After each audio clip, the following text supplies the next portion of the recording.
moshy. Is that even a word? I don't know. You can mosh to it, I guess. I'm going out, I gotta go. I'll bang a rang on the radio.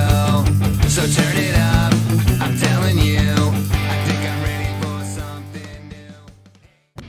Hi guys, I'm Noelle, the host of Pop Punk and Pizza, and for St. Patrick's Day, I'm going to be telling you my top 5 green albums. So first off, these are in no particular order, but they're all albums that, like, the main color on the cover is green. Because if the cover had like green somewhere in the image, or if it was kind of like teal or like olive green or something like that, I didn't count it, because then there would just be way too many albums to choose from. So I just stuck with albums that are like the main color is clearly green. So the Distillers' Sing Sing Death House. So this one is a great punk album, and the first song I heard on here was City of Angels, and on that one Brody Dale's voice kind of sounds like the singer of Hole, Courtney Love, but like her voice is more raspy and like deeper, and it's more like guttural, I guess you could say, and she does some great screaming on this album. And I didn't even know this was such like a hardcore album, but once I listened to more of the songs on there, I realized that there's a lot of great moshing songs on there.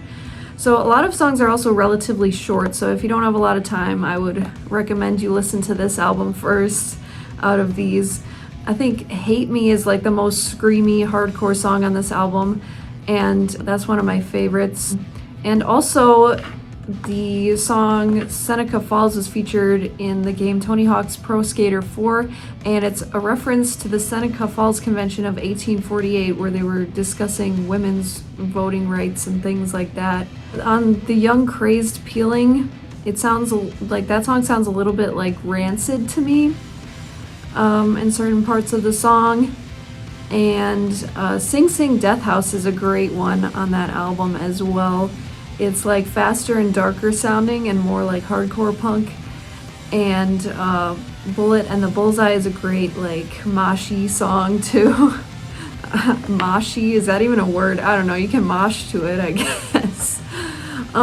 So a lot of the Distillers songs have been featured in video games. The ones on this album that were in video games were Seneca Falls, which I mentioned, and City of Angels, which was in True Crime Streets of LA, which makes sense because of the theme of the song, and also the video game Crash and Burn. And City of Angels and Sing Sing Death House are my favorite songs on the album. So then we have Weezer, which is another self-titled album that they have, but it's commonly referred to as the Green Album because it's green.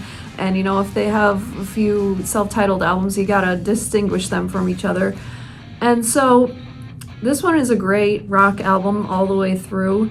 It was Weezer's third studio album that was released in 2001 on Geffen Records, and it's the only Weezer album to feature bassist Mikey Welsh, who replaced Matt Sharp.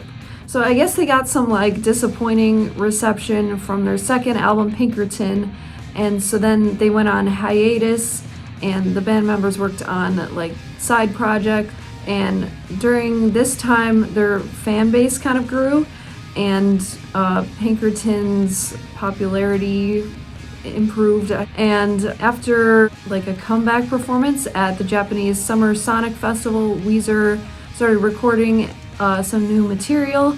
So on this album, they have like kind of simpler lyrics, I guess. So this one got generally good reviews, and it debuted at number 4 in the US, and it sold over 1.6 million copies. And 3 singles were released from the album: Hashpipe, Island in the Sun, and Photograph. And my favorite songs on the album are Hashpipe and Island in the Sun. And if I had to pick a less popular one, I would choose Glorious Day. So Fandom is Waterparks' third studio album, and it was released in 2019. I would say this is actually my least favorite Waterparks album, even though I still like it. It's just, I have the least amount of favorite songs on this album compared to their other albums. It's like more poppy than their other albums overall. I mean, of course, a lot of their other albums have like pop influences. Like, they're like mainly pop punk and alternative, but they're like different than most pop punk bands. They're a thing of their own, you know, they're very differentiated. But anyway, so this album has some funny music videos for the songs like Watch What Happens Next, Dream Boy, and Easy to Hate, but they don't really make any sense, but I really like them. And I think my favorite music video out of those is the one for Easy to Hate. They just, I don't know, I don't get them, but if you understand them, please comment below. My favorite songs on this album are Watch What Happens Next, War Crimes, and Turbulent. Those are really like the only songs that I really like on the album. I also like Cherry Red, but that's kind of more like an intro, and I don't like it as much as the ones I just mentioned. And also Dream Boy is pretty good. It's just like more on the pop side, and that's not really my thing. So Sum 41, Does This Look Infected? So this one, there's a parental advisory sticker on the album, even though it has like relatively little cursing on it compared to their other albums, which is interesting. And also the cover for it features Steve, and he's their former drummer. So he dressed up as a zombie for the cover, and the cover was chosen months before the title was, and the album was almost delayed by the label because the band members didn't have a name for it at the time. But then Derek from the band suddenly thought of the name Does This Look Infected to like kind of caption the picture on the cover.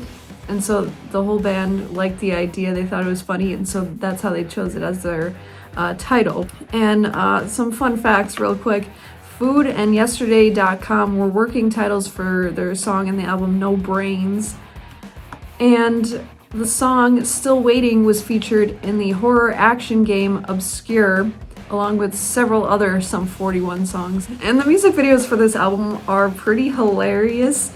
The one for the Hell song is really stupid though, but it's still hilarious at the same time. It's just like using dolls and action figures as like the band members, and it's just, it's very entertaining. And Still Waiting has a funny intro to the music video too, and I like how like in the music video their drum head, it says the Sums instead of Sum 41, and it's in the Strokes font, if you know that band. Because like it has to do with the intro of the music video, so just watch the music video and you'll know what I mean. But it's just funny. My favorite songs are Still Waiting. I really like the heavy guitar part in the verse, and the Hell song, Mr. Amsterdam. I like the heavy fast guitar and screaming in Mr. Amsterdam, and Hyperinsomnia, Parachondrioid, Billy Spleen, and Hooch. So there's like some heavier parts on this album, which I really like. Even though like it's overall like a pop punk album, it's got some like good like heavy distorted chugging, you know, and so I really like that. And Thanks for Nothing, I noticed it has the same chords in the beginning as like Calling All Skeletons by Alkaline Trio, because I was learning how to play the Alkaline Trio song, and that's how I realized like the chords sound very similar in the beginning of Thanks for Nothing. And also the chorus sounds a little bit like Still Waiting, and it has like a heavy guitar in the bridge that I like. And then Billy Spleen has like this kind of spooky guitar in the very beginning, and then it's like heavy. And then Hooch is heavy, and then it has like a guitar solo, and then it changes to basically a different song altogether with like a slower melody. And overall, all the songs are really good, and it was hard for me to choose favorites on this one. So then I chose Kerplunk by Green Day, which is their second studio album released in 1991 by Lookout Records, and this was Green Day's last independent release on the Lookout Records label, and also the first album to feature Trey Cool on the drums. Their first album had a different drummer, so fun facts again. And I chose this one as opposed to their first album, because their first album also has some green on it, but I just didn't really like their songs on their first album, 39 Smooth, as much as I did as the songs on Kerplunk. And also another fun fact, they have a compilation album called 1039 Smoothed Out Slappy Hours, which is a compilation of their first album 39 Smooth and 3 other EPs. And so they kind of combined all the names of the album and those EPs in one long title. And it shows you on the back of the CD exactly what albums and EPs are on here. So it says tracks 1 through 10 are from the album 39 Smooth. Tracks 11 through 14 are from the 7-inch EP Slappy. Tracks 15 through 18 are from the 7-inch EP 1000 Hours. And only track 19 is from the compilation album, The Big One. So I don't really know what The Big One is, but that a song from that is on here. But I do really like the song Only of You that's on here. I felt like Kerplunk is more of a solid album, so that's, I don't know. I had to choose one, so that's how I chose it. And also I feel like I like the songs in this album better than on their first one, so yeah. So Kerplunk officially includes only 12 tracks, but the versions released on CD and cassette also include the 4 tracks from the Sweet Children EP. And one of those tracks is a cover of The Who's My Generation, which I really like. That's one of my favorites on the album. And Billie Joe Armstrong said in a Vulture magazine interview in 2021 that this is his favorite Green Day album. And he said it was like kind of autobiographical, which I can totally see in the lyrics. And fun fact about the song Sweet Children on the album, the original name of Green Day was Sweet Children. So in 1989, they changed their name to Green Day. And my favorite songs on this album are 2000 Light Years Away, Welcome to Paradise, obviously, but like this one is the original version. Okay, so the one on Dookie, it's been remastered, so it kind of like sounds better overall, in my opinion at least. And One of My Lies, The Sweet Children, Best Thing in Town, and the My Generation cover. I honestly like their version of My Generation better than the Who's version. So yeah. And if I had to rank these albums, all these albums that I just mentioned, I would say my favorite to least favorite is the Distillers one, Sing Sing Death House, Sum 41, Does This Look Infected, then Green Day, Kerplunk, and then Weezer The Green Album, and then Waterparks Fandom. And now for a bonus album. So this is Misfits, the Singles Collection. Technically the cover is not green, but the vinyl record inside is bright green, so I'll count it. And so this is basically like a compilation of their singles from 1977 to 1984. And so it's got like songs from a lot of their EPs on here. Some EPs that I didn't even know existed, like the Who Killed Marilyn EP and 3 Hits from Hell EP. Like there's just so many EPs that I didn't know existed. I mean, I know the songs on there, but I didn't know that they had those EPs. But anyway, this is an awesome compilation of their songs, and it has a lot of my favorites on here and ones I hadn't even heard before I listened to this album. And I don't know if this vinyl is kind of rare because I've never seen it before in any other like record store, just like I don't know, this one record store I went to, but that's why I think it's really cool. So yes, so let me know what your favorite Green album is out of these, or if you have a different favorite Green album, let me know in the comments below.